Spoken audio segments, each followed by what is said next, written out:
Anthony, how do you take the decision in stride and then continue to grow through it? Uh, you just got to respect the decision. They feel like he's a better fit for the team, better fit for the outcome of us winning. So you just got to respect it and just keep working. That doesn't undermine any other work I've been putting in. It doesn't say that I haven't improved. I'm proud of the improvement I've made. Shane is also proud of that. So you just got to keep stacking on that and just keep getting better. You say you respect it. Do you agree with it? I mean, I got to agree with it. At the end of the day, whatever's best for the team, that's best for the team. If it was me, I'm pretty sure, he would be having to answer the same question. So at the end of the day, I respect it, and whatever's best for the team, whatever's going to get us that Super Bowl ring, I'm all for it. You went through something somewhat similar last year. Last year you went through something somewhat similar. Is there anything you learned from how that went, or maybe anything you do differently this year just to handle the opportunity or the setback? Man, stay ready so you ain't got to get ready. One play away, although I'm not the starter, who's to say I won't get a shot or opportunity to go out there, and help the team win, So at the end of the day, that's the most important thing, being ready. And whenever the opportunity does come, I just got to, be ready for that and take advantage of it. Did you think you did enough to win the job? I don't know. Obviously not. I didn't get the job, but it's not up to me to make that decision. They made the best decision for the team, and I'm proud of that. I got to just keep my faith in the Lord. Proverbs 3, verse 5 and 6 says, trust in the Lord with all your heart, lean not on your own understanding. And that's what I'm doing. I'm trusting in the Lord, focusing on Him, and appreciating everything that's thrown my way. Would you have done anything differently throughout the QB battle, looking back on it now that you did get the outcome you wanted?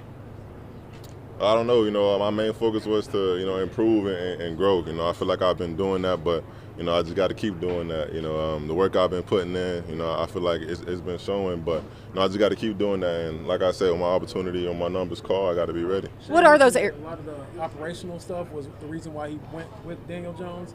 How do you think you can grow in that area, and how do you assess just where you are right now with the operational stuff and kind of the behind-the-scenes stuff? Just keep communicating with him, keep communicating with Coach Cam, and just, I guess, keep learning and keep growing. Anthony, how much growth happens when you're actually playing versus not playing? Growth is growth. You're going to learn from what you learn from. Who's to say you'll get more information while being out there on the field. People learn differently. You get different ways to go out there and experience different things, but you got to be willing to grow. And I'm willing to grow. I'm willing to learn. So I'm all for it. Anthony, what was your reaction after your conversation with Shane and talking to him? What did you take away from it? He made a decision. That's the decision we got to live with. No hard feelings. It's never personal. I just got to keep growing.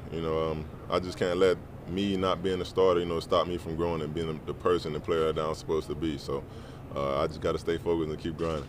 You mentioned your improvement. You have had those strides. Where do you identify the biggest strides that you've made, and then what are your priorities moving forward and where you want to continue to improve and develop? I feel like I've taken big steps in a lot of ways. My preparation, my knowledge of the offense, the intensity I put into working on my footwork and making sure I'm delivering the ball in the right spots, and making sure my mind is in the right spot so I can make the best decisions for the team.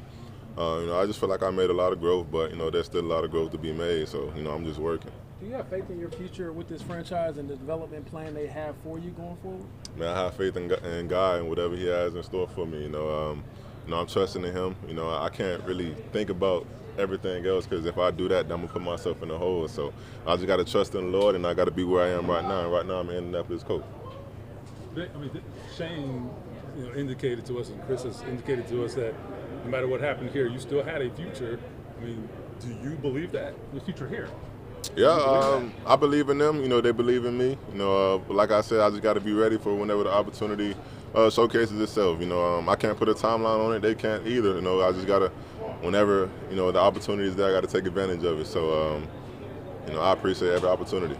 But after 2 years and two benchings, I guess, what gives you confidence that they do still believe in you? Them telling me. They tell me they believe in me. My teammates believe in me. So I got no choice but to listen to them and believe that. So they're telling me one thing, and I got to accept that, and I got to live with it. And I just got to showcase that I'm still here, and I got to keep growing. You've been in situations like this before. How do you take this moment here and try to use as motivation to know to be ready, because your name could be calling in time? Man, it's not just this moment, you know, it's life. You know, everything doesn't always go your way, but that doesn't mean you got to stop living life. You know, I'm still here, I'm still willing to work, I'm still willing to grow, and I'm still willing to be, you know, a great quarterback in this league, you know. So whatever God has in store for us and this team, you know, I'm all for it, and I'm here 100%. AR, do you want to stay here and be an Indianapolis Colt? Man, I thank God for the opportunity, you know, and like I said, I got to stay ready, be ready. So, Lord's willing, you know, if it's still here, you know, I'm gonna take advantage of it, you know. But I'm not looking to, you know, get into going anywhere else, anything like that. Like I said, I'm here in the moment right now. I'm a Colt, and you know, I enjoy being a Colt. So, I'm excited to be here, and I'm excited for Daniel. You know, he's going to do a great job leading the team. I talked to him earlier, man. Lead the team, lead the way. You know, we following him, and you know, wherever he takes us, that's where we're gonna go. No disrespect to Daniel, but your teammates, a lot of them felt like you had the best camp you've ever had.